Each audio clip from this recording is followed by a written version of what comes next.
Welcome and welcome back to the Metro Icon Podcast. And if this is your first time listening to the show, hey, thanks for tuning in. It means the world for you to come through. If you don't know who I am, my name is Shawn The Showman, owner of Do It All Entertainment and DIA Media Productions.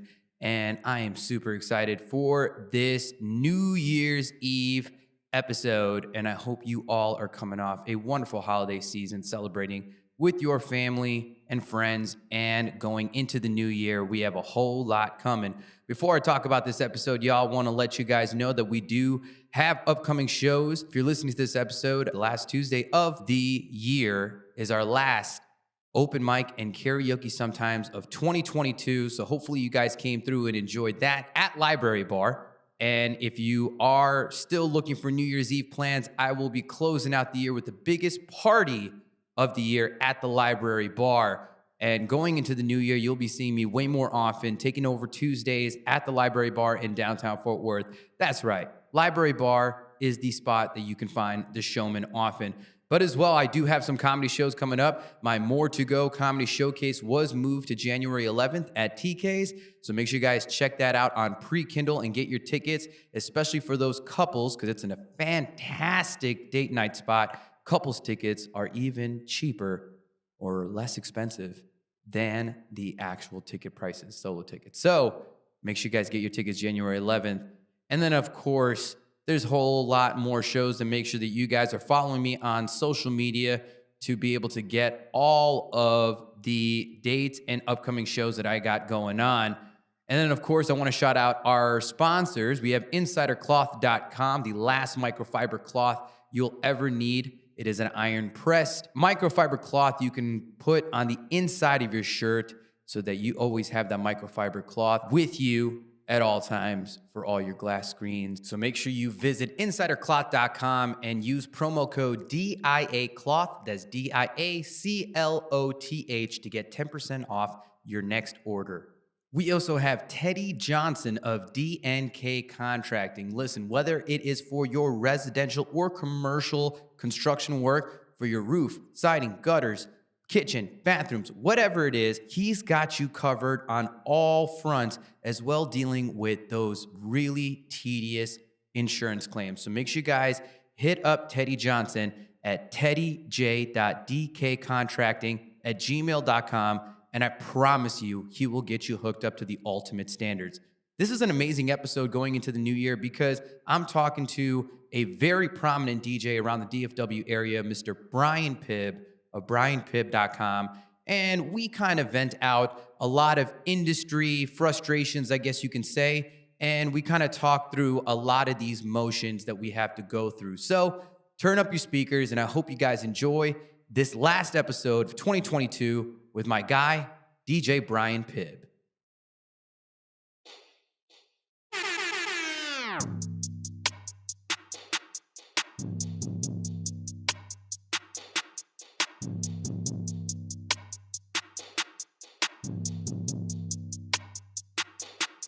You could do it all.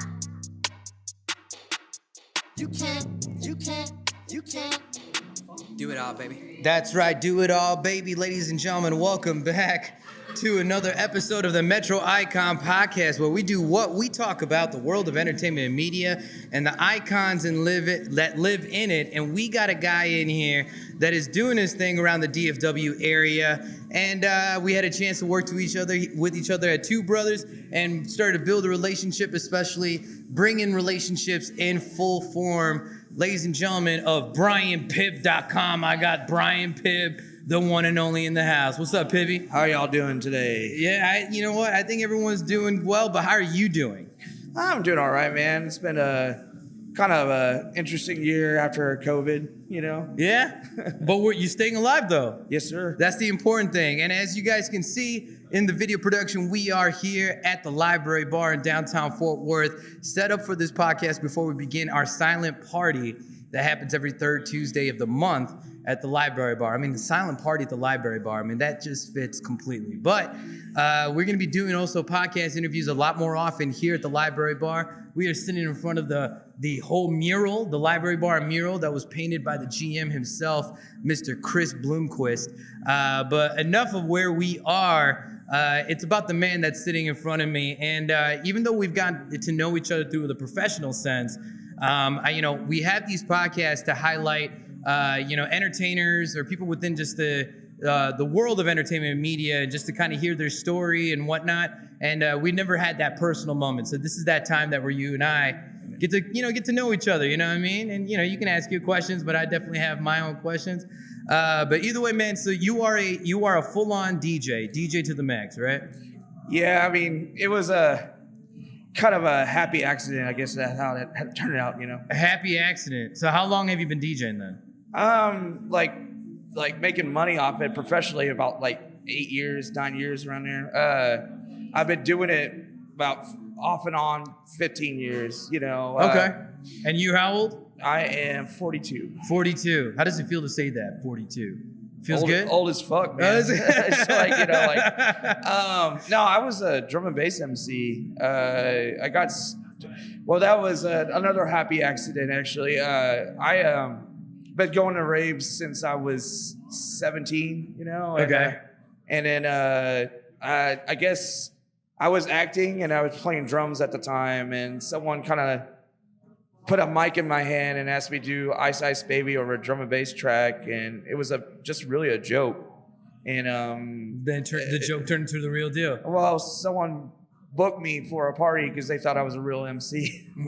And then I was running. So you went on to do some mic work, and from there it turned to you actually spinning.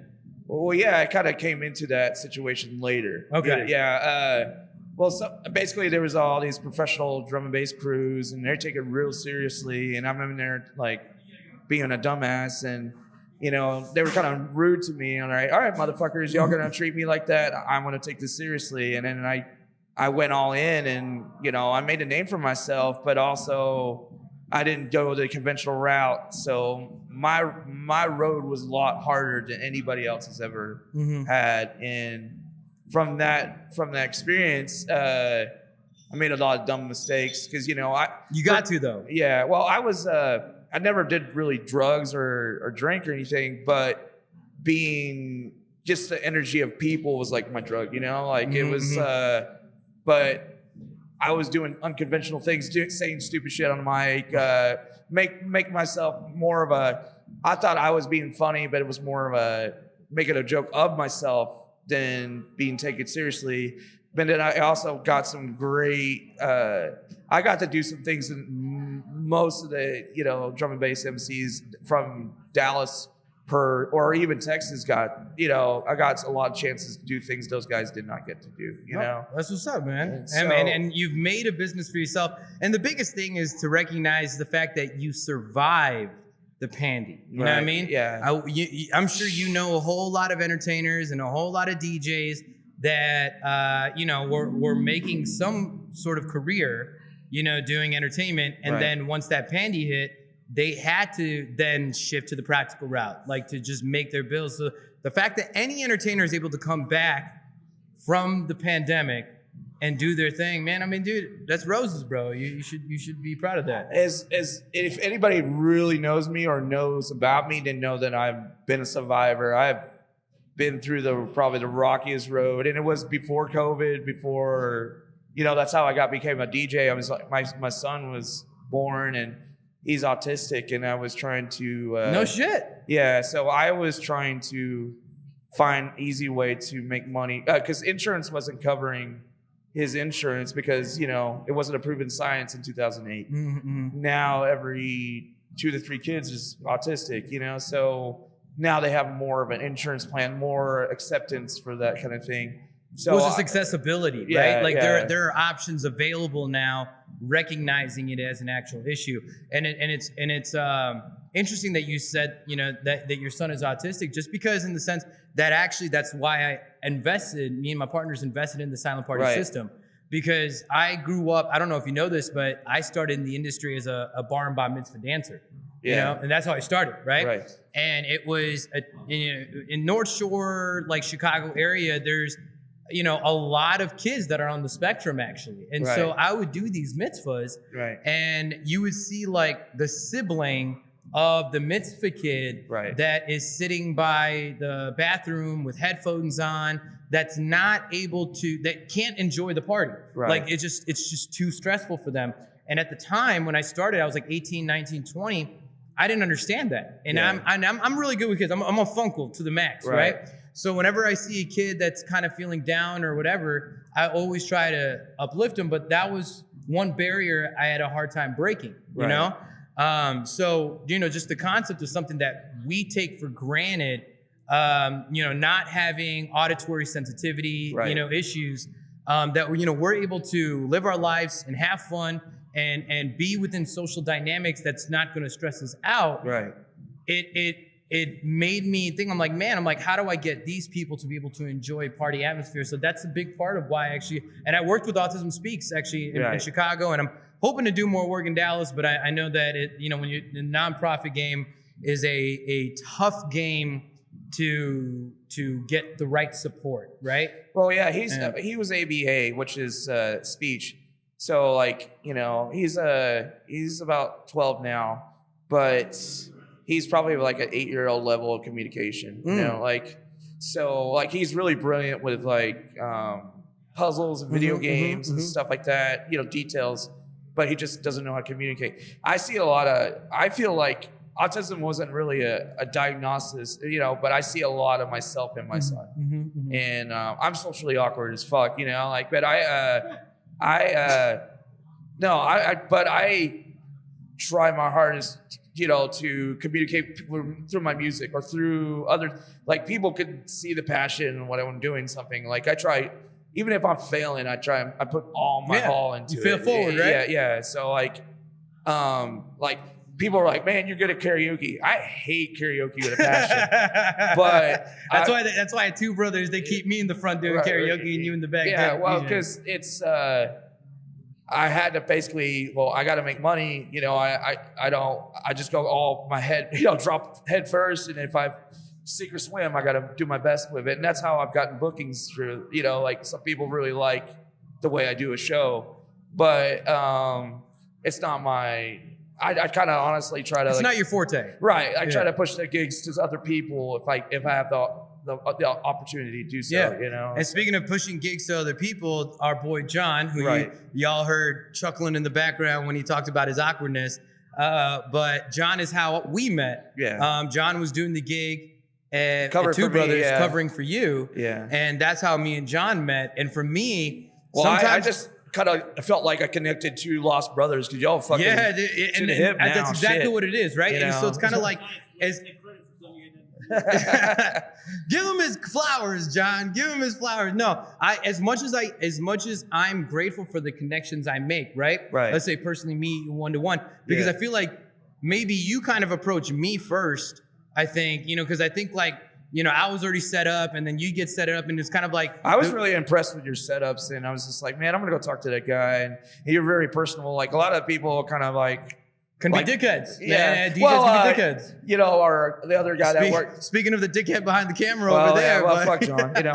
But no. Well, you know, the other karaoke guy that's on Fridays, he's really quiet. It takes a lot to get him to talk. So you're not a lot of that, you know, like it takes a while for these guys. There's different personalities that I've learned in this business. There's people that are real outgoing, and then there's people that they kind of have to experience you before they even want to put their effort towards communicate with you. And so I think that's fair too, right? Because there's a lot of people, and I think you know this too, right? Like when you're doing well, there's a lot of people that are willing to wait until they see you as something before they try to get to know you, right? And for me, it's kind of like I hold everything at face value, but at the same time, you know, it's like there is a reluctance because once they get to know you, then they're trying to figure out what they can get out of you, what they can get from you. And I look for genuine connection that is kind of like that mutual type of like, you know, there's a genuine actual like friendship a relationship that can build, right? Right. Well, you know, the irony is that the guy that I'm talking about, like, the first thing I said to him is, hey man, I need some coverage at some spots. I gave him a job, basically a couple of jobs, you know, and so that's how he opened up to me. I mean, he's still kind of a grumpy, standoffish guy, but he's a nice guy per se. But it's just I always find myself in these awkward positions talking to people. Like I mean my best self to them. It's just people don't get me, I guess, and that's fine. I don't, I can't help that. I mean, and I'll consider that for me personally. I would consider that their own loss. You know what I mean? Anybody that's like willing to write me off, like without even taking a chance to get to know me, it's like, you weren't worth it in the first place. You know what I mean? Right. Even if somebody's got some calamity and somebody's got some notoriety and they're willing to write me off.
Telling Shawn about your gig, about when they shafted you because you got mad at the chick that slammed you. Oh yeah. And it's like, I'll get into that in a minute. And that also, I guess that can be a segue into the next conversation. It's like not just the people that you meet, but the people you work with, right? The venues. The reason why I have such a good relationship at the library bar is because I have such a respect here that I'm able to bring these opportunities to the table, and they're like, yo, let's go, let's try it out, let's do it.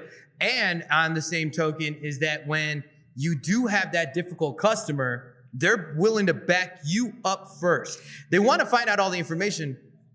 It's all good, yeah. The background music is not bad. Plus, it's a non-copyright music list, so we Gucci on that. But like going back into it is that like the venue is willing to back up the artist, the entertainer, versus like the customer that could just give them business. Because like the one thing I can tell you about Library Bar is the second they feel like anybody is disrespecting me, they step up right away. They give me the opportunity to say less. And obviously this wasn't the situation at a bar you were working at, and some like drunk Karen was trying to get into your emotions and ended up closing your laptop. I'll tell you this. I had a situation, and this segued from when me and John were working together last Friday. Right. I had, when it started, I had these two guys sing. When one of the guys was done, and it was a Blink-182 song. Right. They were just mediocre, whatever. But I mean, like, I have no problem with how anybody sounds in karaoke. But when he gets done, he does a mic drop. And just drops my wireless mic. That's like a $200, $300 mic. Yeah, and for that I was like, yo, did you bring that mic or did I? And usually, like, I've had very few situations where somebody did that, and I would call them and be like, yo, who brought that mic? Is that your mic or my mic? And they would apologize. This guy thought it was like a natural thing, like, oh, you got to do the mic drop. I'm like, no, motherfucker, you don't got to do the mic drop. Because they ain't your mics. And I'm like, unless you got like $300 in your pocket right now to drop for that mic, it's like I'm not trying to argue with you. And then and he wouldn't even apologize for it. He was like, oh, did the mic break? And I'm like, yo, get the fuck off my stage, dude. And he's like, oh, this is your stage, this is your stuff. I'm like, yes. When I'm on this stage, this is my stage. This is my production. I brought this, I set this up. This is my equipment. So I'm like, yo, where's your car? Let me put my nutsack all over it. I'm not gonna break your car. Yeah, like it's like you're going to someone's job and go shit in their fucking desk or some shit. You know, like, but that's what pisses me off. It's like these venues really need business that bad, you know, like, and it's not, I'm not talking shit about where we work at. No, like I get it when you're being hungry about it, but if you have no integrity behind the business, then you're only attracting a certain type of customer. Right. You know what I mean? Like, I understand you got it. Like, Tim will tell me, calm down, you know, and it's just like, but I mean, like, you know, that guy was being a jackass, but you're over there like catering to him because, you know, the guy paid $50 for his drinks or whatever and whatever. Probably not even, yo. Yeah, I know. That was in Plano. Yeah, I know. You ain't paying no city tax on that Right, shit. right, You know what I right. mean? You're getting a couple beers from Plano, and he was there with this boy, and he brought 2 girls with him and shit. But the thing is that like one thing I liked about Two Brothers is that I told Tim, I'm like, yo, I'm gonna fuck this dude up. He's Right. bringing the Chicago. At least out you of gave me. him a warning. I don't get a warning. I just like, fuck it, let's go. And that's probably where I went wrong. You know. You were going to the native roots of the Smackahoe tribe with this one. Well, huh? you know, I mean, man, okay. Well, we're not only bitching about karaoke. I got into the wedding field. So were you DJing or running karaoke? I was running karaoke. That okay. shit happened. But I mean, a lot of things that I've been jumping to do, I didn't really like doing. You know, like I did not want to do weddings. I did not want to do karaoke. But I had to make money in it, and I had to jump forward and just do it. You know, like because I'm taking care of my kid. I'm taking care of our new car, our your mortgage. livelihood. You know that. So it's like.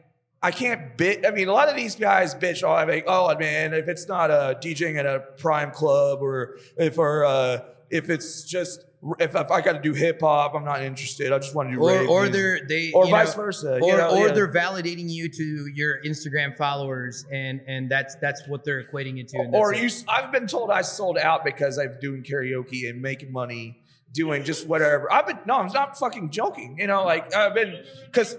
I'm from the underground scene for, you know, drum and bass. I've had a letter sent to me. It's like, man, you sold out. All you care about is money. It's like, no, I'm trying to take care of my livelihood. This is, like my kid gave me responsibility. I was jumping challenges. I was aimless. I was homeless at one time. I mean, I did not have any guidance. I made a lot of foolish fucking things. But when my kid came to this world, he gave me a clear vision of what I need to do. And it's not fair to my kid if I don't have my shit together.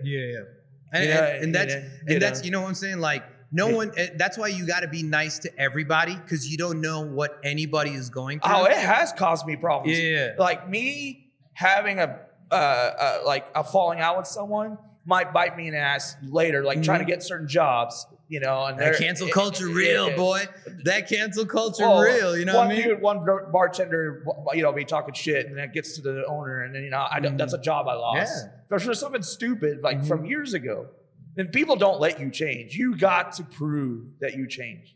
And that's the way it is. Like I have, you know, I'm saying, like a lot of times, like, oh, that karaoke show wasn't good. And they'll just say that one experience, that you were just maybe having an off day that day, or your mic's, you know, one of them's not working, whatever it is. They're going to say something negative. And then the next time they're looking for the negative. Like, you know what I'm saying? It's kind of like being like good and doing what you're supposed to do with your job is the standard. But people are always looking for you to mess up just to find something to talk about you. Right. It's like I know as an MC, it's not about what I say, it's about how I say it. I say that often, right? Yeah. And I can have a flawless show, right? But I can have a moment where before that moment and after that moment, everything was prime. It was exactly what it was supposed to be. Right. But everybody remembers just that one time you fucked up, not the 50 times you executed. I mean, it's just like Facebook. Anybody falls, man, everybody's there. Yeah, you talk about like, oh man, I just got a new car. I mean, you know, like crickets, you know, some shit. And that's just the way it is, man. But all I'm trying to say is that I try to have a, you know, like move forward, you know, like, okay, I had a bad day tonight. That doesn't mean I'm going to have, you know, I'm going to have 5 good shows, you know, coming forward. But those people are not going to come back to those shows. So you're not going to witness what you did good, you know, in the future. I mean, it's like stand-up, dude. I do stand-up now, right? And it's like every joke is going to hit. And on top of that, you can have a working joke like that works, and then you just get that crowd where it doesn't work. That success route just doesn't work. You know what I mean? So again, it's like, it's relative, because I don't care what game you're in, nobody bats 1,000 in life. Nobody. In baseball, in life, that average, nobody bats 1,000. You know what I mean?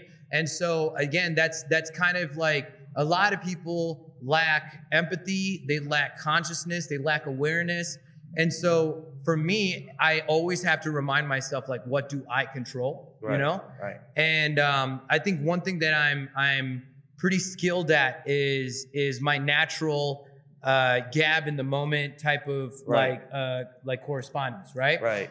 I will get aggressive when I need to, and that's why I love stand-up, because, you know, I can talk shit to the person talking shit to me. Well, you're getting heckled, Yeah, when and I thrive on that. But when I'm on an event and somebody's acting difficult, like, I have to take a second and take a few breaths, and really calculate on how I'm going to handle this situation, right? And that has always been that property of success for me that has carried me very far, and been like, man, that situation arose and you handled that perfectly. So, I mean, again, I'm going to have my moments, right? But again, it's like, I'm just working towards trying to do the best I can, and handle, and also perception's reality, how I can handle a moment the best of my ability, but it just looks wrong to one other person, or whatever, you know, whatever it is. But so going back to the story of this, so why was she mad in the first place? Okay, so I was having a pretty good night. It's just the way that bar is set up. That restaurant's been there for 100 years, all right? And it's Will Hoyt's, you know, and I don't care. I called them out because they don't like me and I don't give a shit. But it's fucking Will Hoyt's. Well, I think it was more than just what happened that night. I think they wanted to replace me, and it just had. Oh, they were looking for a reason. I think because just how you know, like, she didn't really like have my back. Like, the stuff that happened the other day, the week before, 2 weeks before that, where this lady, apparently it was the same lady. I didn't recognize her because, you know, they all look the same when they're acting like the buffoon. I try to just people. I'm not looking with that buffoonery. Yeah, she stepped on my HDMI cord and shut the TV. Couldn't work. Okay. So I had to stop show. Like, it was 15 minutes before the show ended, but I was upset because it kind of bent the HDMI into the TV. I could not use that channel anymore. So it's just like, no one's gonna, like, all these venues, like you do weddings, I do weddings. They make such a big deal about you having insurance to cover them. When you're trying to cover yourself, you're in their building, right? You're on their property, right? You're under their roof, that's their insurance, right? Right. But I'm saying, if someone throws your mic down, that's not cover. It's just, you know, it's not an act of God. It's not, you know, that's just, you know, oh, well, yeah, that's kind of on you. Like, you have to take care of that situation. And so that's why I was pissed. The girl came in and she was, people were singing. She was all like pushy, like, I want to get on, I'm going to get on, I'm getting on. And she was doing she's not tipping? And no, she was doing some drunk dude, and they were just like singing over other people's songs while they were singing. And I was like, all right, fine. This girl, I just got to get her in and out. You know, like, I'll let her fucking sing her song, get her out of here. And she butchers the fucking song. And then she gets mad at me that she sucked, you know? And I go, I didn't do that. You did that, ma'am. But I'm sure that's happened to me. I've had that situation. Not so much so that they're blaming me that they sounded terrible. But I guess how I worded it pissed her off. But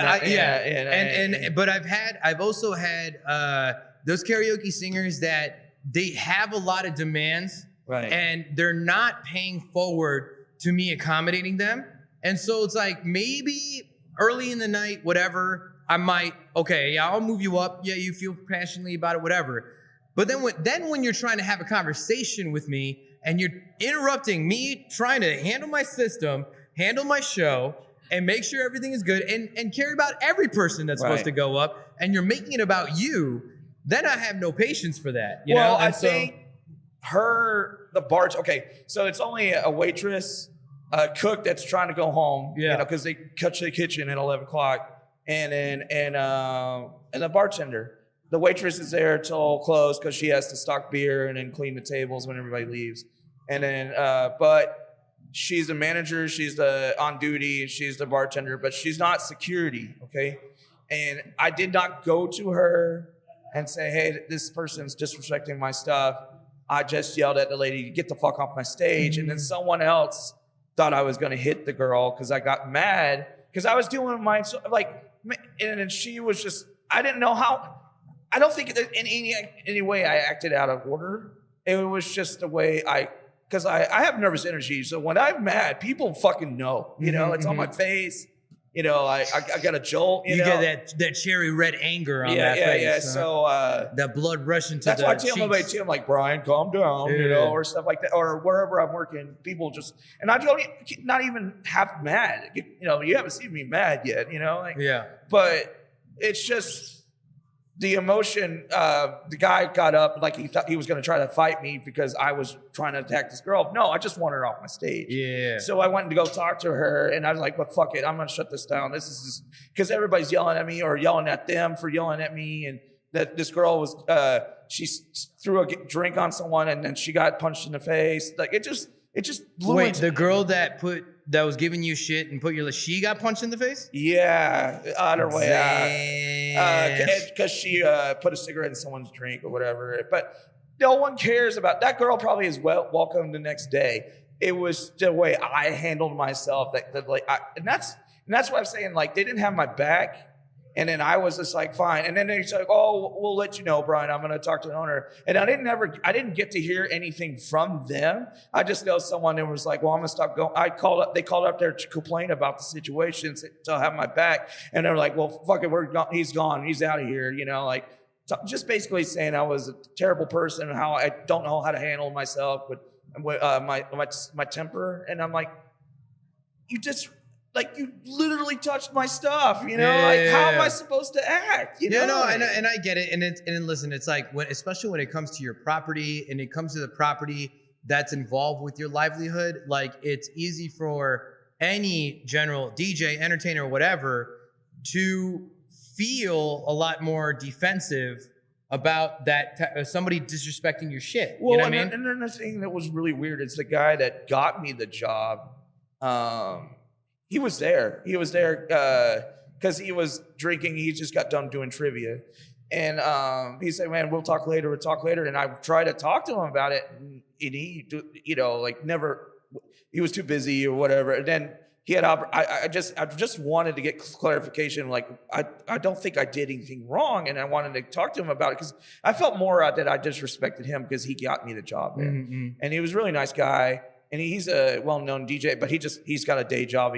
This is not his prior, you know, source of income, you know, like, and I just never got to clear that up with him either. So I don't think he was trying. I think it was he was friends with the bartender, but it was also, he knew I was right. So it's like, I think like him avoiding me was just to avoid the situation. Yeah.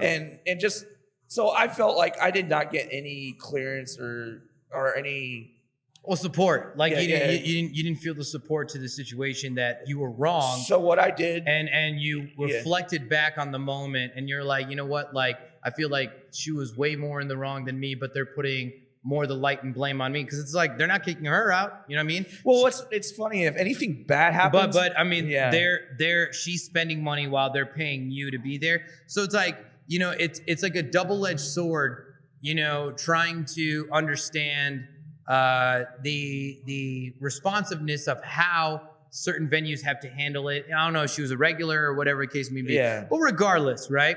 One thing I'm just saying, anything happens, instead of them having a security guard, you call the cops. They're there in 2 seconds because the police station's right there by Main Street. And it's just there. Well, but in the end, like if you lose a gig, what do DJs do? Find another gig, right? Like you just fill up your schedule. So, I deleted everything from them. I didn't want to see who replaced me, and I didn't want to see any bad mouthing. And actually, I kept my mouth shut. I wanted to go off. I'm sure I would have gotten support from a lot of DJs or karaoke guys for what happened, but I kept my mouth shut because honestly, it probably would have made me look bad. Yeah, at a certain point, dude, you have to kind of just like leave situations from where it is. Right. Unless this is kind of like, I feel like if it's an ongoing issue that has repercussions that reflects negatively towards your future moves or your future like bringing, you know, your future like income or whatever it is, you know. I mean, I took the L because it was around. I really, you know, we just got the new car. What's the L though? Because I say this all the time. You either win some or you lose some. No, yeah. see, you fucked up. What'd I See, say? because you either win some or you learn some. Yeah. You know what I mean? Like if you feeling like your L is always a learning situation, then you'll never feel like you're losing. Because Right. when you feel like you're losing, especially if you're a competitive person, Right. you can't help but dwell on that situation and trying to figure out what you could have done better. But if you're in a learning situation, Right. then you will learn on what you could have done better and just take it for what it is, Right, but you're right. not seeing it as a loss, right? So it's just a learning situation. Well, maybe I shouldn't. It just told me I didn't need to be there. You know, like Maybe it probably wasn't for you anyway. Right, right. You know? And So, it really and wasn't. I'm sure this is like Yeah. this is something reflective to a lot of DJs Right. that are out there doing gigs and working from bar to bar or club or whatever. Yeah. And you're gonna have situations and stuff like that. Again, people are expecting us as the DJ or the entertainer to be the professional, the Right. most calculated one. You can't really as much account for other human nature that you don't control. Right. That's like the factor of any business, like not even like a subcontract Right. thing of any business. The one factor that works against every single business Right. is people, right? Yeah, I mean, I get in incidents where I want to complain on a public forum, like someone, you know, I always get, oh man, it's every show now. Oh, let me get your Cash App, man. What's your Cash App? And I give them the Cash App, give them a card. Nothing. You play a song for it. Yo, let's hold on. Let's just talk about real quick the air horn on that one, because you motherfuckers out there in the world that are asking your DJ, your KJ, or entertainer facilitator to accommodate a request for you, and you're acting like you're going to reward them, And then you don't do and then shit. you don't do shit, Or you forgot Fuck about you. it. Or fuck all those people. they'll I type fucking hate they'll all type those your people. information. You show you that they're typing information, but then they don't send shit. They go back to get out of it. So that you know. And I know damn well you get Yeah. a notification if that transaction doesn't go through, if it fails. So I played it's I played your stupid song that ruined my whole vibe of what I was doing. Yeah. You know, just to please you and your stupid friends. Yeah, fuck those Yeah, false yeah. tippers, man. Yeah. Those false prophets out But there. that's what man. I'm saying. Like, there was an incident where I want to call those people out. Yeah. But I also know that makes me look bad, or someone was going to take a swipe at me. I can tell you a few Yeah. situations where somebody had done that. Yeah. It was during karaoke nights, and they were like, "Oh, I'm gonna take care of you. I'm gonna take care of you. I'm gonna take care of you." Nothing happened, and then I told them, like, they were like, "Hey, thank you," and I'm like, "Hey, just want to say you didn't have to tell Offer me shit. Yeah, you didn't have to offer me anything. Yeah. Just know though that I'm gonna take your tip up front, and I'm not taking any of your requests if I ever see you again." I'm like, because that's a shitty thing to do to any service worker, because we're providing a service, right?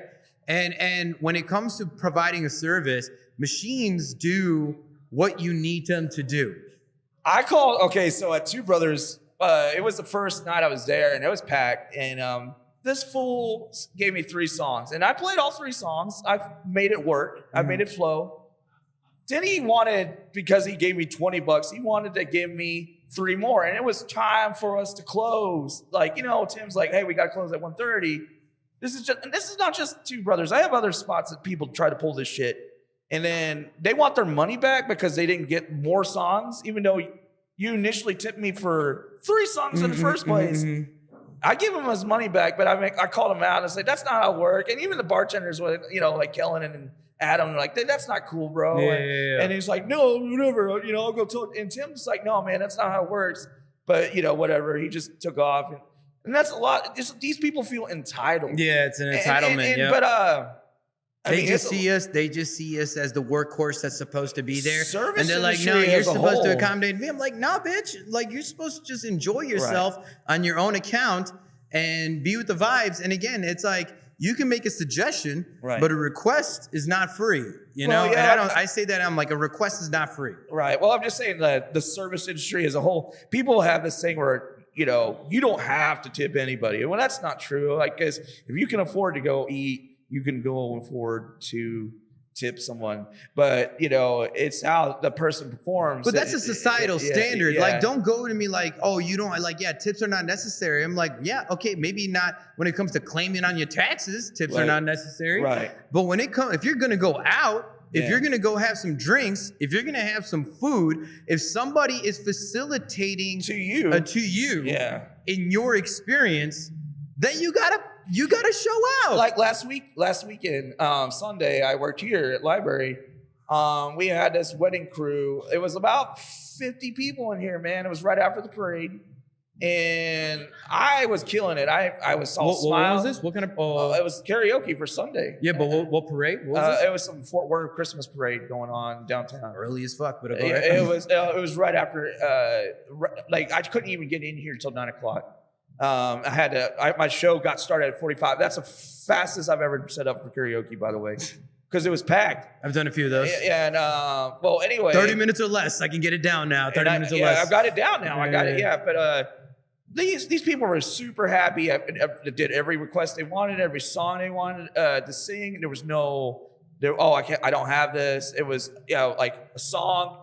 They were singing, song they wanted to hear, song they were singing, song to hear. There was it was a good flow. Mm-hmm. I got $5 out of the whole fucking crew, but apparently they were cheap. Well, that's just a matter of cheap ass motherfuckers. But no, they were being cheap. They were being extra cheap. demanding cheap ass motherfuckers. But I found out they were being really cheap to Chris and B, and they were like spending $105 and then not tipping zero. They were putting zero down, and like, oh, that's funny. I did $105 worth of work here, and I only got zero. Yep. And they get upset and they start walking out. And, It's like Maya Angelou said it best. Yeah. People will forget about what you said. They might forget about what you did, but they'll never forget about what how called them out about. No, how you made them feel. Oh yeah. Like people will never forget on how you made them feel. Right. And you'll never forget those people. Right. You'll never forget that couple or whoever it was. Right. Because ultimately, when you see them again, you'll be like, "Oh, you son of a bitch! You came back." I don't want it to seem like I'm always bitching about customers, but it's just they're everywhere. But like they're like yeah. in our business, they're a standard. Right. You know what I mean? Like you kind of almost have to expect it. And I come to a point where it's kind of like, oh, you're the person, you're the guy. You know who I bitched to? I bitched to my girlfriend when I go on my way home.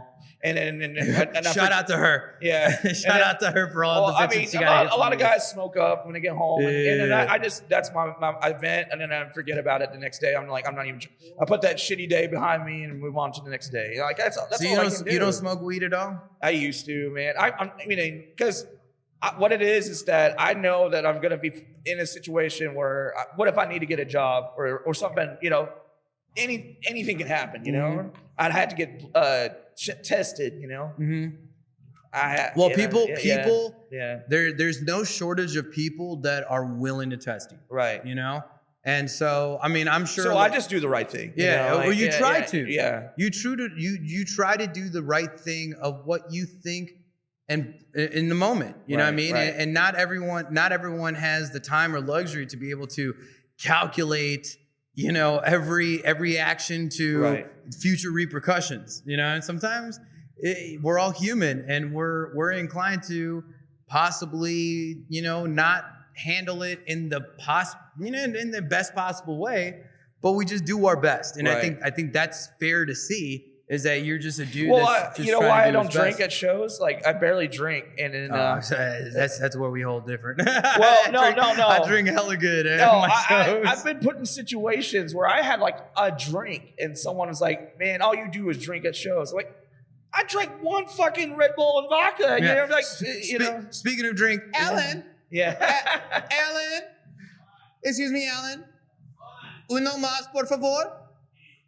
Thank you. Well, yeah, you know what I'm saying. But like a customer could see that, and they're like, all that dude is drink. They just come to this acknowledgement that you're not even true, but that's in their head. So I try to give them no ammo to attack me with, if possible. Yeah. Oh yeah. Look, I'm a big believer of that. Like where I'm like, yo, I will strike when it's hot and when it's necessary, but I'm gonna give you as little as possible. Yeah. For you to be able to say anything to me. It's like, okay, my Brian Pibb fan page is a perfect example of this. I've made a lot of customers happy. I've worked with a lot of people's budgets. I blow up a lot of bullshit.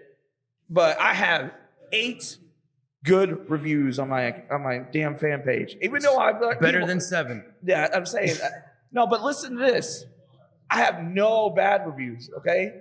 But if someone wanted to bad review me, that would hurt you a lot. Yeah. I've had that happen. Yeah, I've had that happen. I'm just saying, like, that's much more, they have more incentive to come to my page for that than actually, oh, thank you for the job you did, and then write something good about you. No, like, it's like pulling teeth to get. I had a situation, and this one was a very disheartening one. Yeah. But we have a lot of reviews, for like, the events we've done because we've been around for 8 years. And so a lot of our clients, and it's really honestly all like 5-star reviews, pretty much, right? And I had somebody, which she ended up taking it off, but the wedding was pretty flawless. It was a really well done wedding, and I was pretty accommodating because there was a DJ that was, let's call them checked out. Right. Like it was one of those like somewhat retired DJs that doesn't really do it often, but then came back to do this wedding just to make a little extra cash, but they didn't really care. Right. They don't really care about the game anymore. Anyways, I had to step up a few times, but that's like, it is what it is. It's like when I'm on the show, I'm going to do whatever it takes to make that show happen. But I somewhat messed up her name, not even that bad, because I ended up saying let's say her future sister-in-law's name, or her sister-in-law's name because she was married at that point.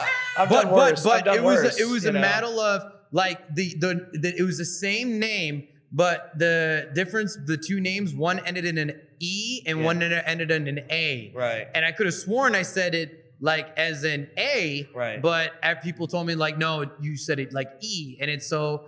They're like, oh no, that's not her name. It ruined her night. But she wanted a refund. No, she didn't want a refund. But she actually wrote a bad review and said like I ruined her wedding by saying technically her sister-in-law's name, which I don't think I did. But again, perception is reality, and it was a common consensus. They're like, no, you said it. And I'm like, I said my bad. And my response to that, because they were like yelling, they're like, they corrected me live, like the crowd corrected me, right?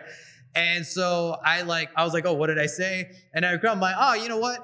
I was like, you made a joke. I was like, EA. I was like, either way, I'm like, we're all becoming family. We're all one as family anyway, right? Right. And I just moved on. Right. But she did not let it go. And so like she ended up writing a bad review. And what was bad about it is because her sister-in-law is related to a cousin of mine. Right. And I'm like going back to the family, and I'm like, yo, like, what's up with this chick? Yo, man? I'm like, yo, how is she about to blast me for one small moment that was moved over? Nobody really cared to remember it. Right.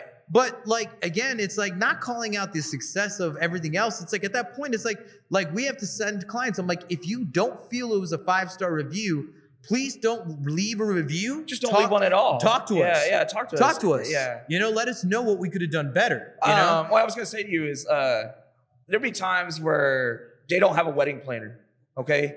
And they want, so you're not getting paid extra. Even though the DJ is the last on the list to get paid.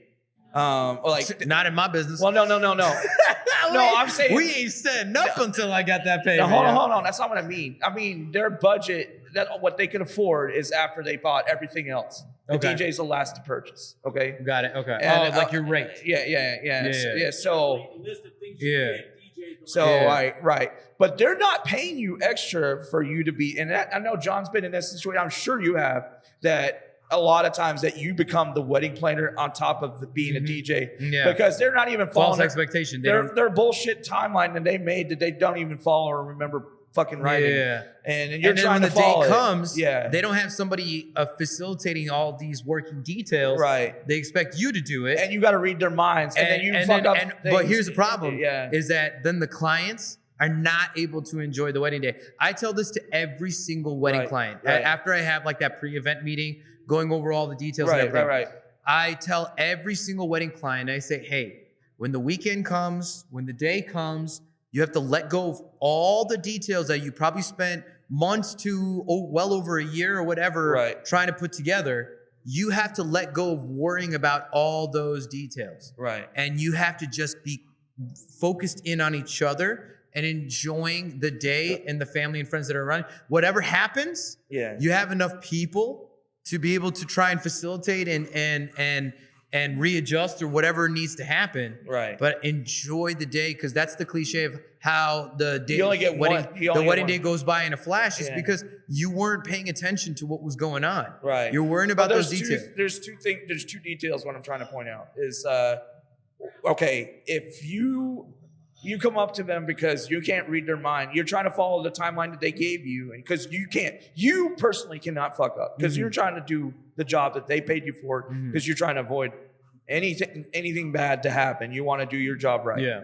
Okay. Well, they look at you like they're confused or annoyed that you're asking, even though that's, because they look tired. They don't want to dance right then, even though it says to dance right now.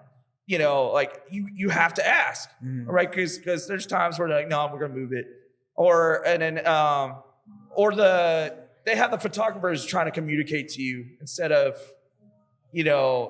them talk to you, and there's a lot of disconnect with those kind of situations. Yeah. And it's how you handle it. You I've learned to smile, because I used to not smile, and then it would just ruin the whole fucking night, because I was just fucking frustrated because I wasn't happy with my performance because I didn't read what they wanted right away, and instead when it comes to music, I kill it. They forget any kind of drop. If I made like any kind of mistakes, my music, the way I perform, you see me perform. I am passionate. You're definitely a DJ to the core, where like you want to be able to just do your thing and be in the moment, so you can execute it. I can read a room. That's the thing so all those people have a great time and they'd forget about anything you fucked up before. So that's probably why I haven't got a bad review. Yeah. But a second thing is, I feel like is a big disconnect is they have these expectations of their room like being a certain way, and it's just because they like build their event around two, 3 family members. Oh, my grandparents are going to be here. Don't play this, because they're worried. They're so worried about the people that they have there, because instead of just having a good time with their own wedding, this is their day, not Uncle Bob's day and Chris. I remind people all the time at my weddings. Yeah. I'm like, yo, you got to remind yourself why you're here. It ain't about you. Right. And I've become a little bit of that savage MC that literally tells people, like, especially like Indian weddings, because Indian people can be pretty damn jaded because of the cornucopia of weddings they've had to go to their entire lives. So they just think that it's just general motions that they have to, but they refuse to pay attention or give respect to moments. And especially like, when there's speeches and all that kind of stuff, it's like, people think that the room can't hear you. No, you are very loud. You are very, very loud. And so it's like, I will let people know, I'm like, listen, like if you can't give respect to this moment, you can talk outside. There's a cocktail hour outside. Right. Even better, there's a parking lot. What makes no sense, you don't have to be in here. Well, like a lot of times a wedding, we have a wedding meeting. Like John's probably done it. You've done it, where like I don't want to hear this song.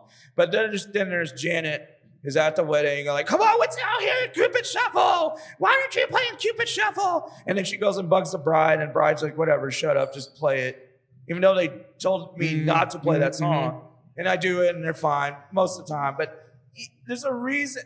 The bride has a vision what they want, but someone's going to take the reins from the room that's not even really a direct family member for that matter. Yeah. And then another thing is that the people that they're worried about usually leave 15 minutes after the main dances. Yeah. So why are you so worried about these people? Just do your fucking event. Yeah. So that's what I'm saying. Like weddings, I try, honestly, if people come and contact me, well, first off, the wedding thing, you don't have this problem, but there's a lot of in Dallas, there's a lot of infighting where people want the job so bad that they're willing to badmouth other vendors to try to get the job or undercut. Yeah. Even though they're saying, "Oh, I'm getting 1,000," they're really getting 600 and not wanting to tell you that. Like just trying to brag about bullshit. Mm-hmm. Or I got the cold spark machine and I've got and a lot of like it doesn't matter. I don't need to do all that to do a good wedding. You know what I'm saying? Mm-hmm. So if people contact me, I'll do the wedding. Or try to get at least You're gonna do it to the best of your ability, no matter what. Right, or give them the right direction. If I'm giving you my time and I'm giving you my service, and I'm also there for the night that is supposed to be your most memorable night of your life, I'm going to put in every cent and second of myself and effort to make sure that it's a success. And so I definitely hear you on that. I do want to talk about a situation because not too long ago I had to hook you up with some Indian music because you did an Indian wedding. Right. No, it wasn't a wedding. It was she's a real estate agent, but she had a lot of Pakistani and Indian customers. So it was more of a corporate event. Nira, she's probably come up too, brothers. You've probably seen her. You just wouldn't know her unless you saw her. Oh, gotcha. But that was your first like Indian type of event, right? Yeah, and she really wanted more top 40. She didn't really care about that. So I spent money, but at least I put out that extra mile to do what. That was accountability, right? And you were making sure that you were prepared for that. And that's respect. And you're gonna hold that card. I'm sure you did a great job. I still have that USB full. I'm ready for any time, for any of those kind of events because I never had music before. I was just. How was it spinning with that music? Did you not play that much? I've been using that with my regular music. I'm not bullshitting. But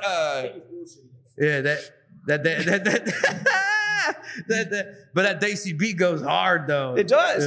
Like that new, how the new DJ Snake kind of goes with it a lot. Yeah, DJ Snake and who's the other? Not DJ Snake. Skrillex stuff? No. Yeah, this is gonna somebody to lean on. Who does that song? I know, right? Calvin Harris, maybe? No, it's not Calvin Harris. Fuck. It's DJ something. That's at the top. John, do you know who it is? Everybody, somebody to lean on. That's Major Lazer. Major Lazer. That's there we group go. Of DJs. There we stuff. go. Yeah. And so, there are a lot of these DJs that are going back to like all these, all these countries and stuff, and they're throwing these samples in that are creating these hits. So they can play to all the people. But I mean, it's good that you're at least opening up your realm and your repertoire. I think I lingered on it too long because, all right, man, I really put effort into this. I really wanted to play the stuff, but I mean, once I started playing the more regular stuff, people were reacting more. They wanted to hear. They didn't want to hear the music you gave me. They wanted to hear Lizzo, basically. Shit.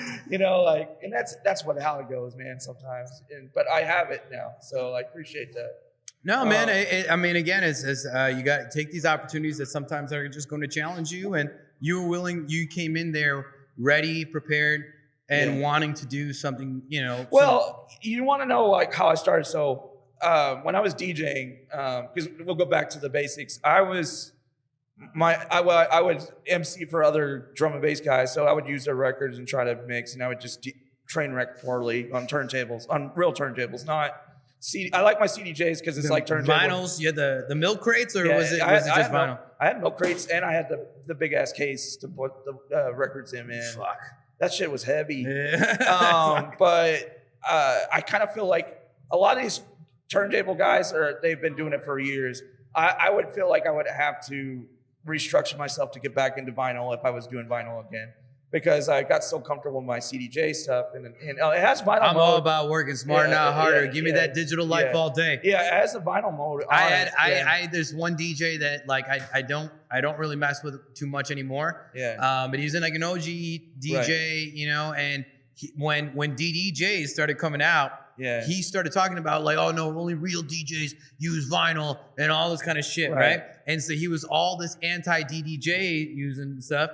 And then give it like 2 or 3 more years, he's flexing that he just picked up the new SZs. And I'm like, oh yeah. I was like, you just got the new SZs because your back couldn't handling those damn vinyl cases, bro. Look at this motherfucker. Okay, he has a controller. Like, okay, we do the same jobs, all right? I'm just giving him an example. He comes in with a small setup. His speakers, everything like that. You see my big ass. By the mic, yeah. You see my big ass, heavy ass thing that I bring in, man. His setup is already done. It takes me fucking 45 minutes to set up all my shit. You know, like I'm making my life because you move slower. No, it's heavy. And so, because you bring in the actual vinyls and shit. No, I bring this. He got the big dog. CDJs. Oh, the CDJs? I have a mixer and two CDJs in a big ass case with wheels. I mean, I got my SZs. I love them. I mean, even though it's a larger console, but it's a larger console, but it ain't like. No, the weight of your controller is probably like half of one CDJ. Yeah, you know, like why do you put yourself through that? Because I'm comfortable with that. I'm good at that. I try to use CDJ. Your back comfortable with that? No, if I had a controller and had practice. I mean, bro. I'm just saying, dude. Like, and I get. Like, again, it's like, that's why I love the SZs, because it has the jog wheel, right? Right. And so you can adjust the jog wheel so that gives you the resistance on the table that's similar to vinyl, right? Right. But again, it's like, I'm all about work smarter, not harder. You know? Right. That's why I love having John on the team. Yeah. Because he's allowing me to be that second set brain to see the details and handle details that I'm like, so I'm working smarter, not harder, because me and him are on a squad. And I'm able to bring enough to the table for him that me and him are like, all right, our business realigns with each other that we can make this happen and put these productions on. But again, to the core of the DJ, it's like, I'm all about working smarter, not harder. And I get about aesthetic. I think sometimes, a lot of times with these DJs are setting up their vinyls and old school CDJs because it's really more so about aesthetic. Do you want my honest opinion about why it's... No, lie to me, Pibb. Well, fuck. That's not what I mean. When I'm saying, like, you want the best performance from me, that's where you're going to get them from, because that's when I'm most comfortable. I mean, if that's what it is, then it's fair, you know? But for me, I'm just like, if you're good on CDJs, there's no reason you can't be good on DDJs. You're just not used to it. And it's one of those things where it's like that old business mentality, right? Right. Why fix anything that's not broken? You know, why try to do something different that's, you know, it's working for me. So why keep going? I want to buy a controller but I don't have. It's like I have. Well, I mean, he's got the baby one, so like, you know, I have Serato Pro. Yeah. I've been using I've been doing DJing by ear for so long that which is a skill set. Yeah, I don't even think I can do that. So, but I'm still trying to learn Serato. I haven't had it. I just don't have the time to learn a controller. I don't know how to do all the using virtual DJ? Yeah, no, I don't use any control. I have Dex 3 and I have Serato Pro, and I haven't used either program when I DJ. So what do you use? I just use my USBs and I match the BPMs and I know how to frame. Oh, I'm the real fucking deal. So you're putting the drive into each deck and doing the scroll, queuing it up. And I have things divided in folders. I'm really and I can read a room like a motherfucker, man. Bitch, you like 10 years behind. It's like, you're like 10. I mean, like, look, I get it, right? To each their own. I'm not gonna give you that much shit. He must have the most expensive and the hardest way. I know. I'm not gonna give you that much shit. I know he probably does. I won't do it because I'll tell you this straight up. Like, I couldn't DJ that way. I know for a fact I could not, right?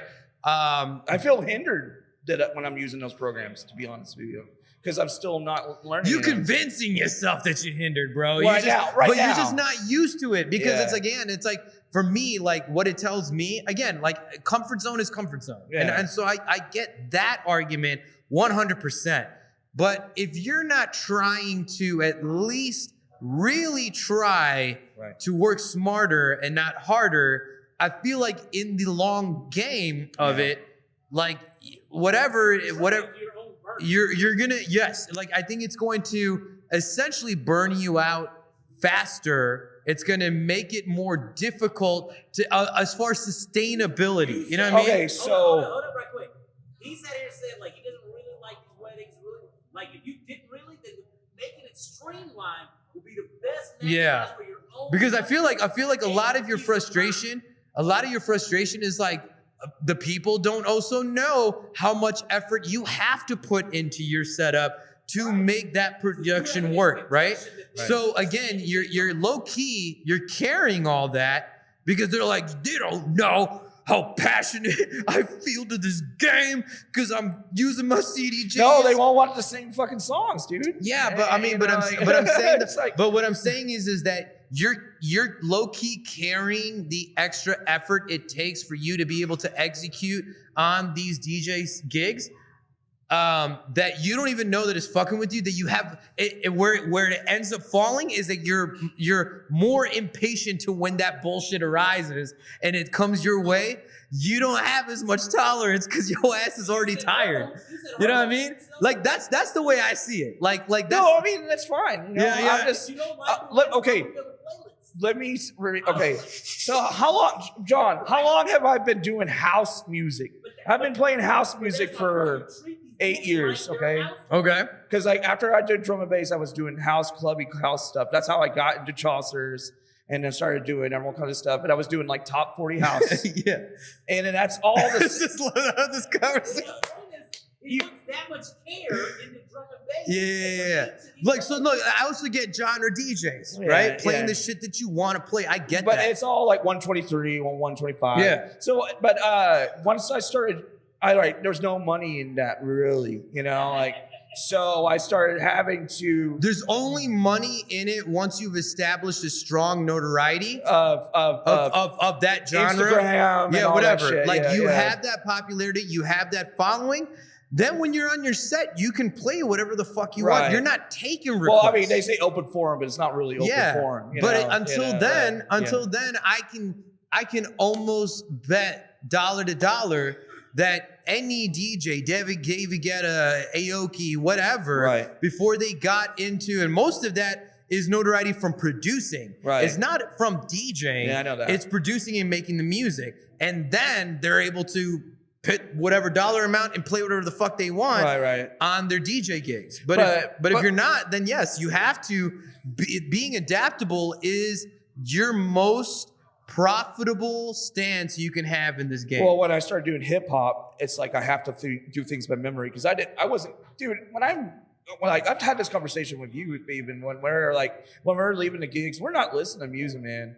We listen to white noise or fucking podcasts or just peace and quiet because when you're not on the gig, like when you're just on your own yeah, time. Yeah. So if I don't pay attention to Billboard or I'm at an event and I'm hearing a song that I like, I don't fucking care about what's the newest shit. Yeah, I mean, it's like, you know? I look at that as like, when I'm trying to find out what's hot, I'm looking up the Spotify playlist and all the charts and what's trending and whatnot. Right. And then I'll look at that playlist and, I might listen to some of those tracks, but you Right. can see the popularity of a lot of them. I mean, those are easy searches. And And, you then know to what's find those ironic? tracks or whatever. Some of those songs go off, like at Two Brothers, there's certain songs that go off there that doesn't go off in Uptown. Or in 7th Street, there's songs that go off in 7th Street that doesn't go off at all at Uptown. It's just so just because there's popular songs doesn't mean it's going to go It's off. going to work with that crowd. Right. And so, like, Yeah, look, yeah. I get your argument. I get your stance and your position when it comes to what you invest within yourself and what you devote to in the game. Right. The only thing that me personally, and again, this is not me preaching to you like you need to change it up, like do what you. No, I'm just saying Feels all the hip hop best. I do is mostly I concentrate on 90s and 2000s because that's where people vibe. Yeah. And I'm the same way. That's my bucket. And it's not because of personal preference. I'm telling you, like, people like where they can actually hear. Well, that's a good pocket because, if you look at what's trending, a lot of it is rehashed music from the 90s. But most of those songs are 100 BPM or 99 BPM. So, or T-Pain would be like 87, right? Yeah. Yeah. So like stuff of that.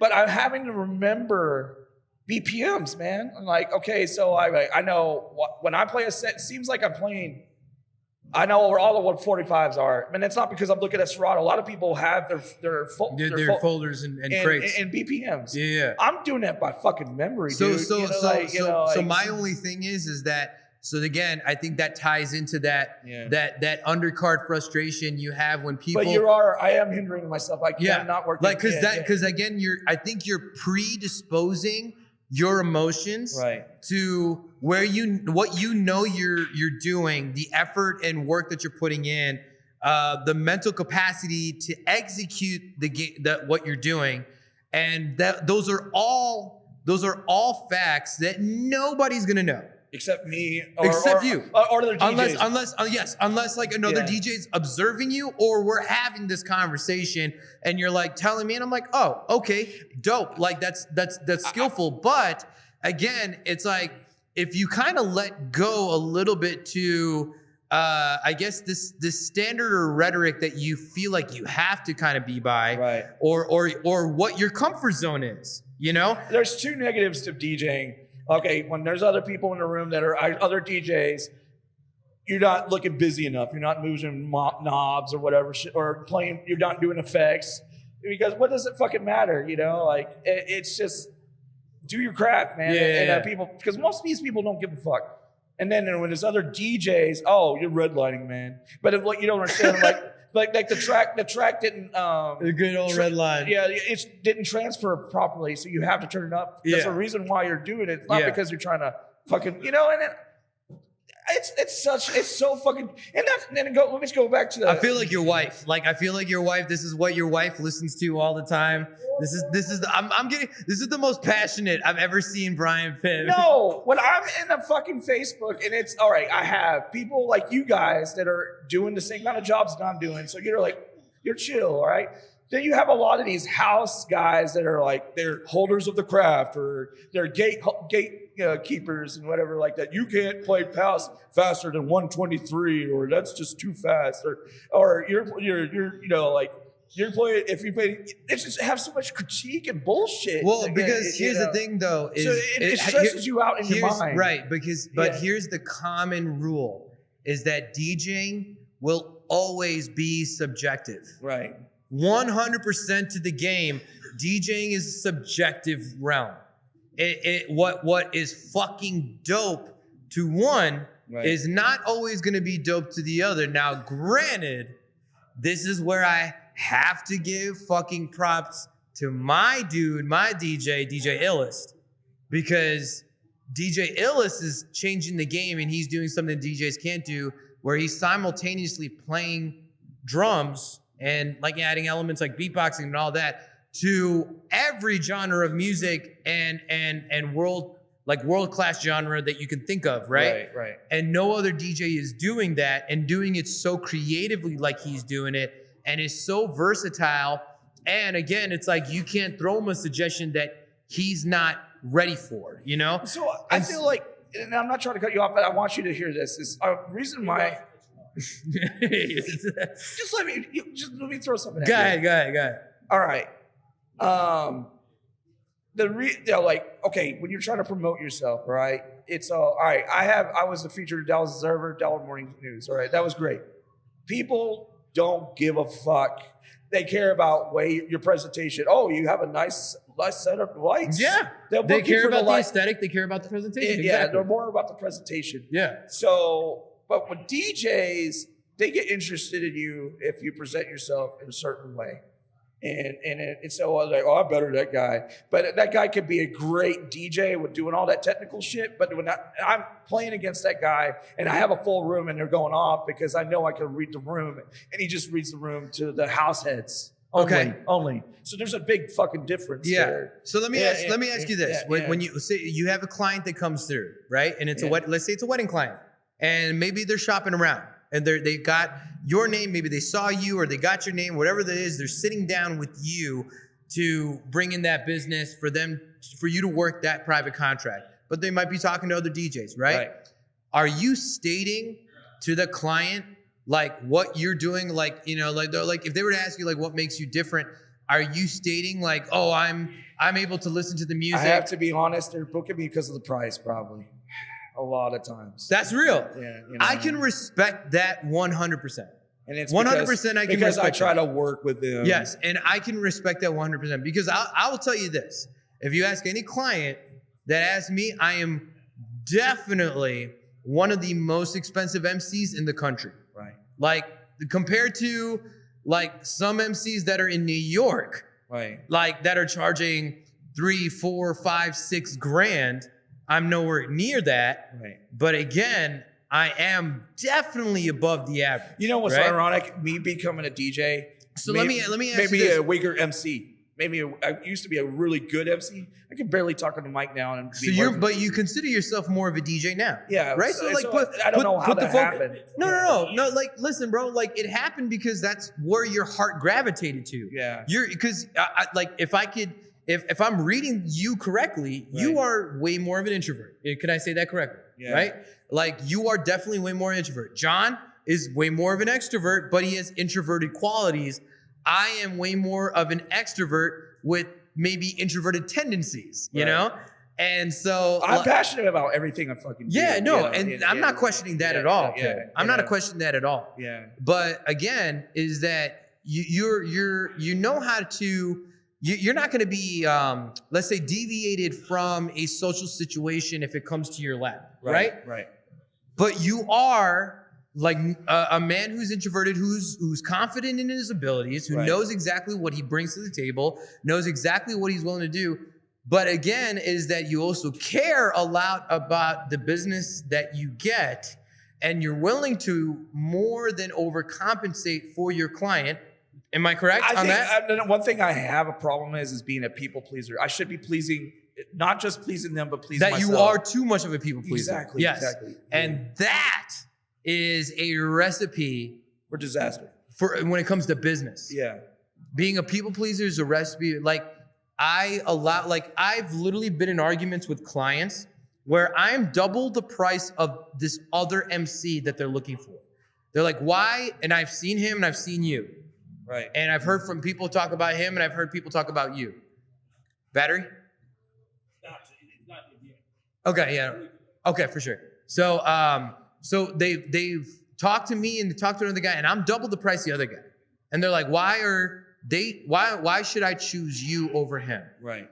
I'm like, listen, like that is basically on your preference. Because if he's giving you the value that you want and he's giving you a price that's way more competitive than mine, you should book him. Right. But if you know what I'm capable of, and I know confidently that I'm able to do things that he can't do, because I'm a professional singer, I'm a professional stand-up comedian now, and I have done improv comedy. I'm a Second City graduate. So I just do it. Like, I don't say that I'm better than anyone else.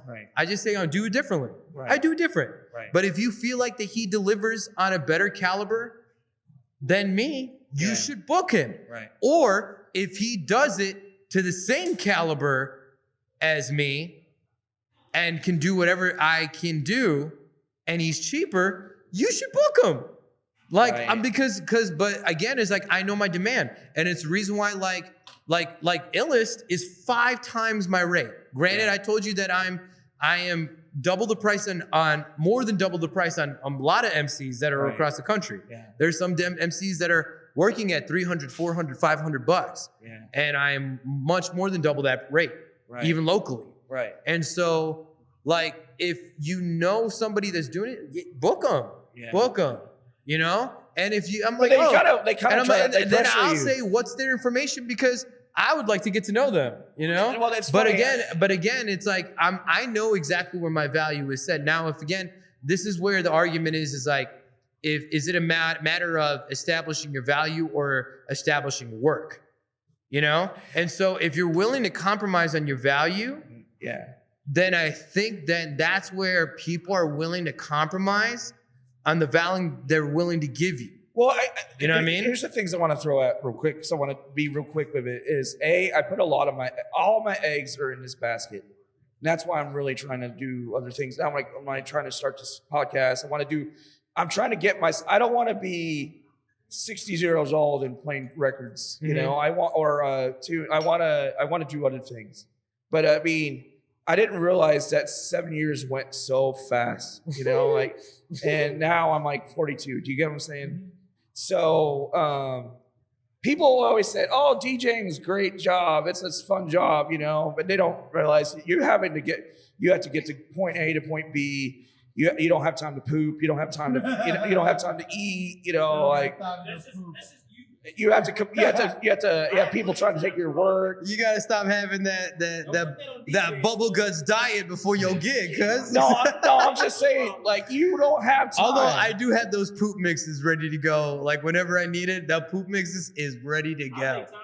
Yeah. Well, shit. I'm just saying, like, you have this much time to get something set up, right? Sure.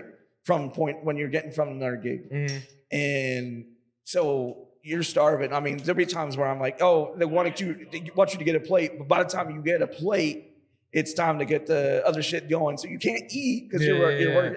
So like you're just going 8 hours without food, you know, a lot of times. Dude, I do intermittent fasting, bro. I've done a full 24 hours. That's why you skinny as fuck, bro. Nah, I'm not skinny as fuck, trust me, bro. Yeah, like it's all my clothes.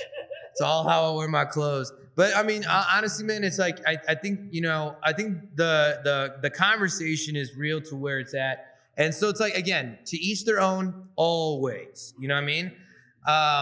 If I can encourage anything, I would say to don't compromise on your value. I think that's something that that was the last thing I wanted to show you. It's like a lot of times it'd be like, hey man, this is all my budget. I got 400, and I'll go, all right, fine, whatever. Come in. Their fucking liquor is way more than I am. They have like 2,000. But that's why they can't pay you. But again, it's like again.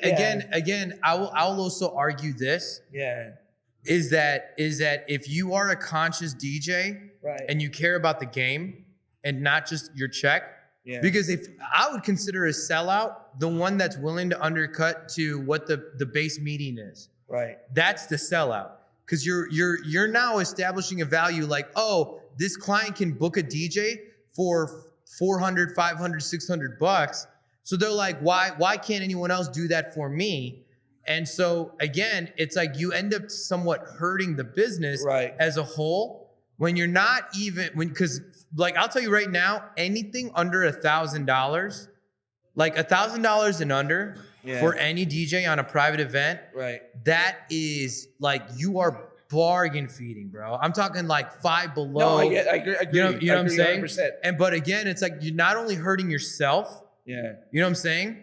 Like, because think about this, bro. Like if you think about your overall year and you do, let's say 20 events at $500, or you do 10 events, or 20 events at $500, or you do 10 events at $1,200, where you're making more money, right? But you're establishing your value where then you can only go up. But if you put yourself at a value that's below the median, then you're hurting yourself for the long game, right? Because they're only gonna see you as that, right? Well, I'm just saying, like, it feels like they lie to me. They're lying to me. I feel like you're lying to yourself. Like, I think to be honest with you, bro. And I say this with love, Pibb. Like I say this with love. Well, no, now I know. Now I know. I just didn't know. Yeah. But a lot of times I would run in there and it'd be like, okay, there's like this full. Because let's bring it back to the steak dinner. But let's bring it back to the roots. Like I get it. Like you have obligations and you have dependencies that are counting on you. Right. So I get. Well, now I'm running into situations. Certain marks. I have people comfortable, like they had me at this price at this time, but now I'm like my brand is built and I'm getting better situations, and you know the new customers are paying the price that they're supposed to be getting me at, and then they're getting mad because I'm slowly trying to raise my rates. They don't want me to. They still like. Well, remember you were doing it for me for $300. Fat Joe said it best. Yeah, you know. Fat Joe said it best. Shout out to Fat Joe. Yesterday's price is not today's price. Right. Yo, like that is the most realist statement that I can say for any business owner. You know, anybody I'm complaining about is probably not going to listen to this. Yesterday's knowledge is not today's knowledge. Yeah. Yesterday's resources is not today's resources. Yesterday's inventory is not today's inventory. No, I understand. So, like, you know what I'm saying? Like, again, dude, like, you also have to put in the value of education of years that you've put into the game. Right. You like, and I'll tell you this, like, yo, like when he needed that folder of music, He paid me for the music that I had.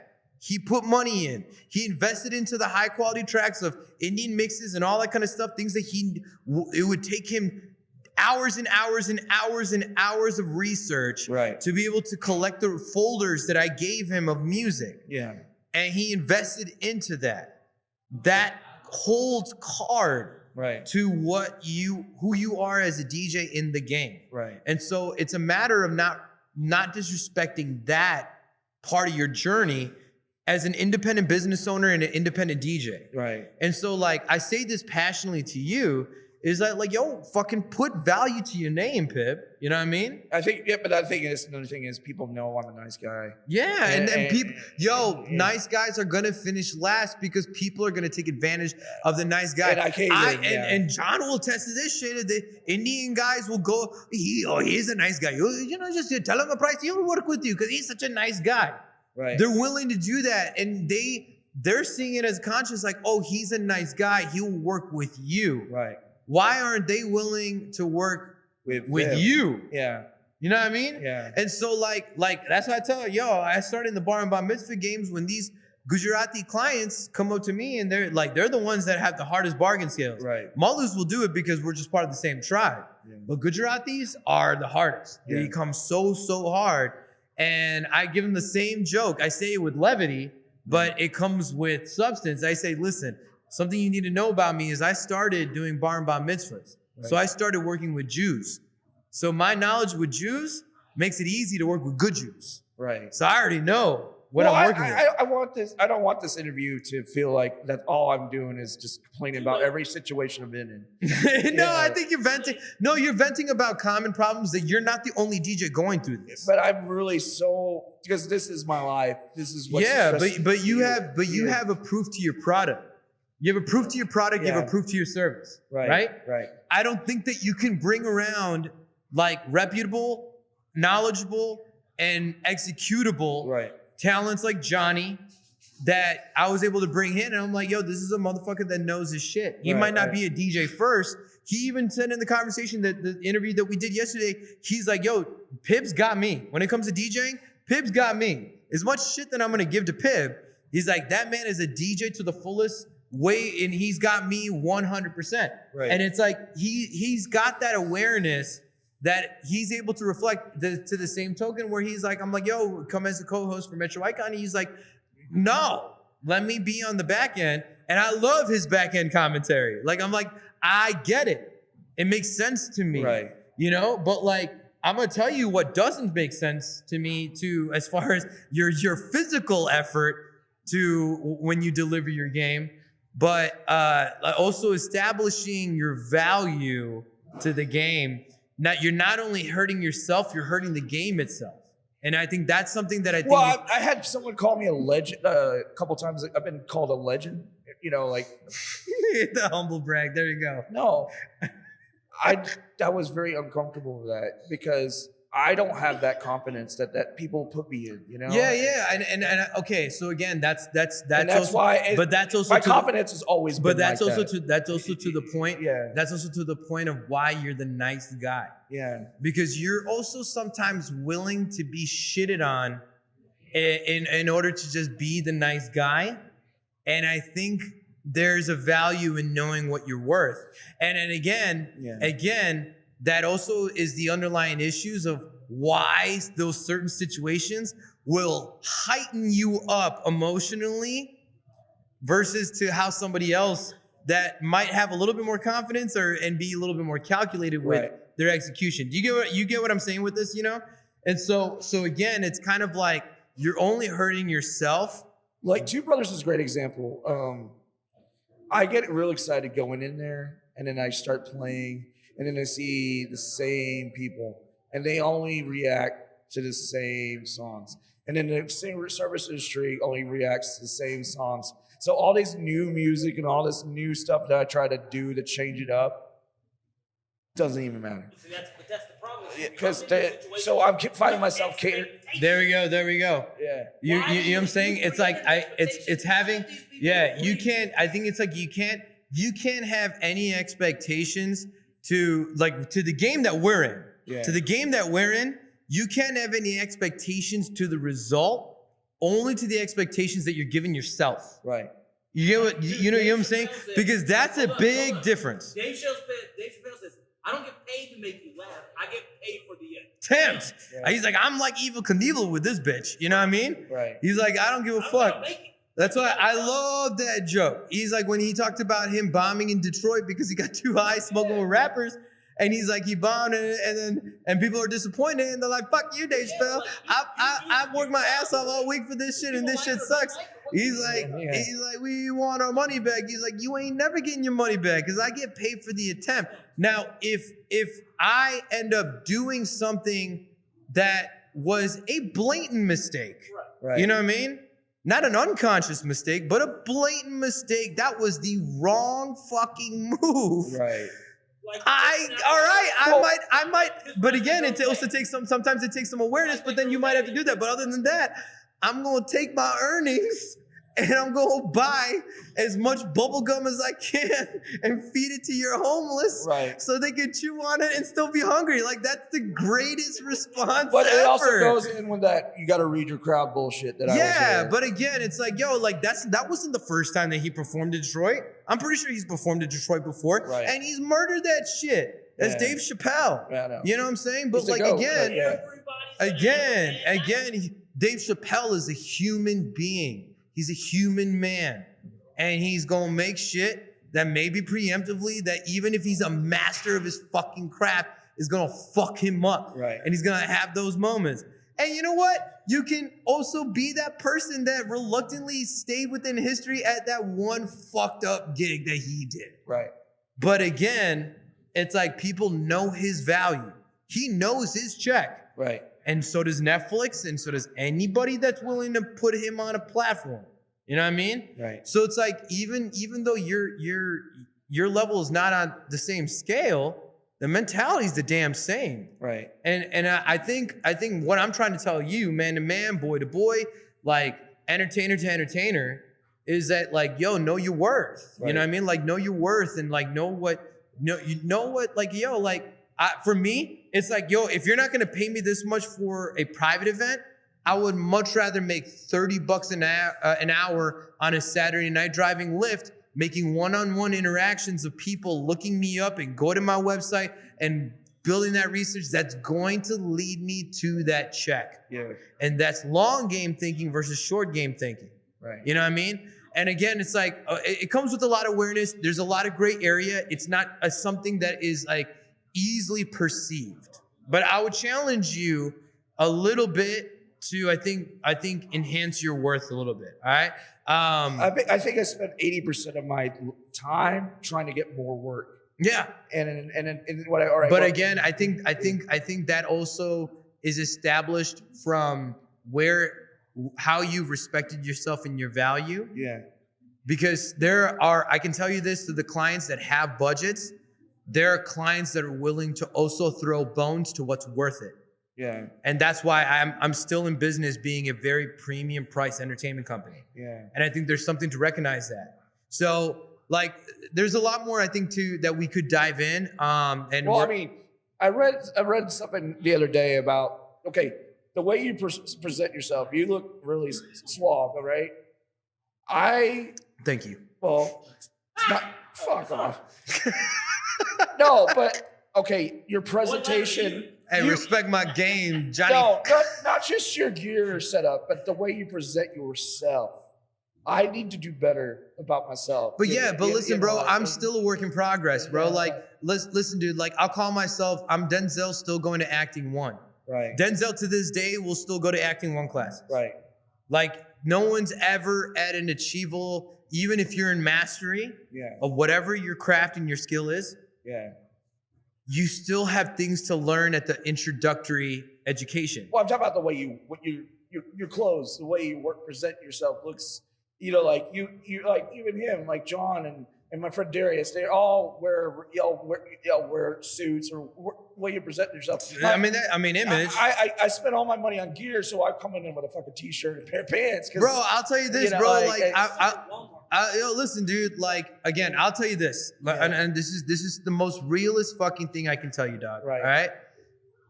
the last, I would say, damn near dozen suits that I have purchased for all my events, because I have to rock suits for a lot of these private events. Yeah.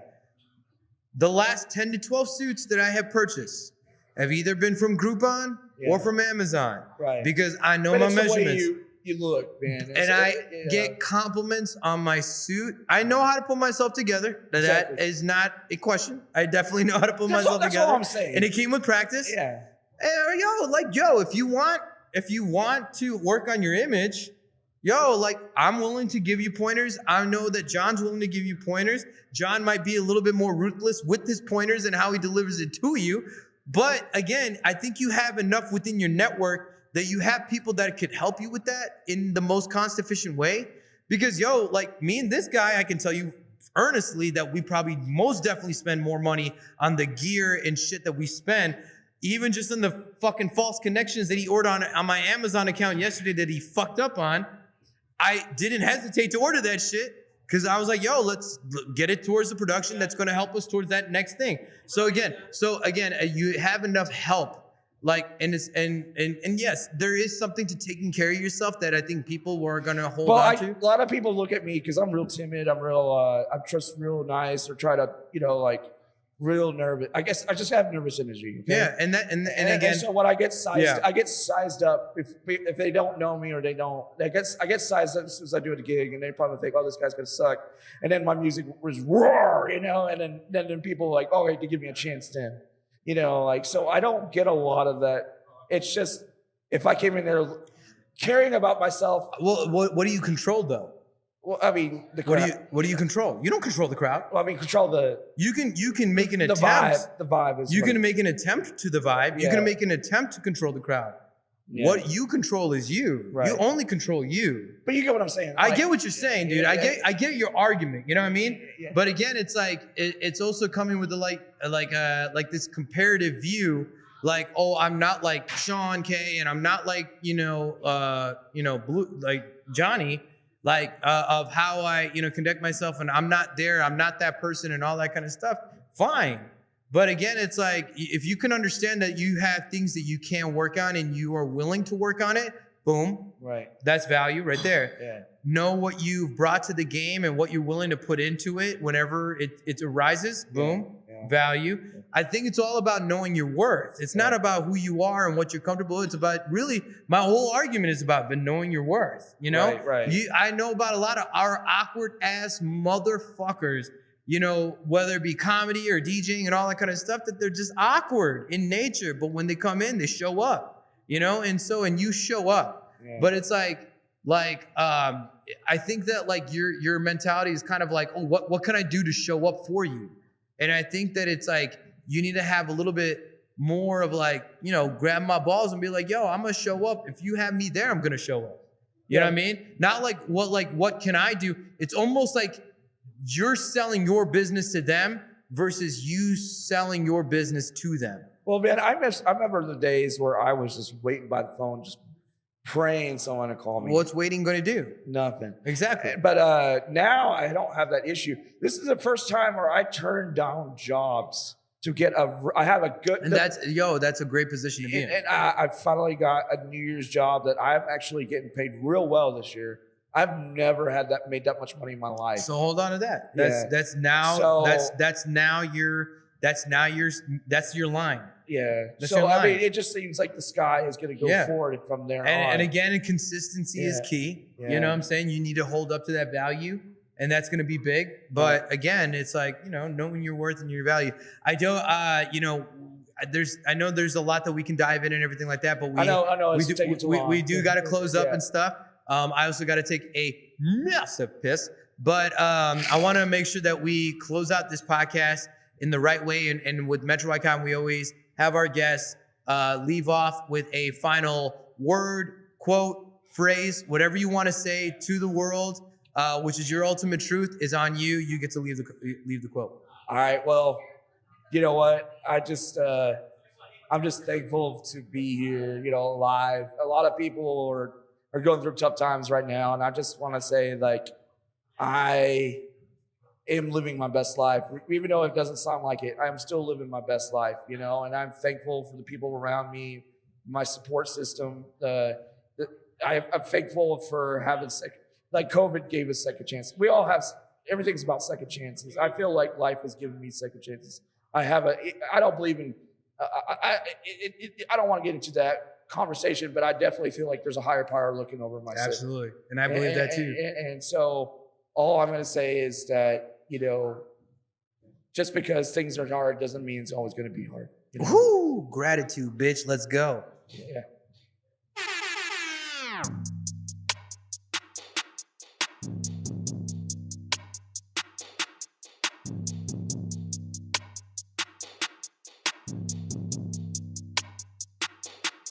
You could do it all. You can. Do it all, baby.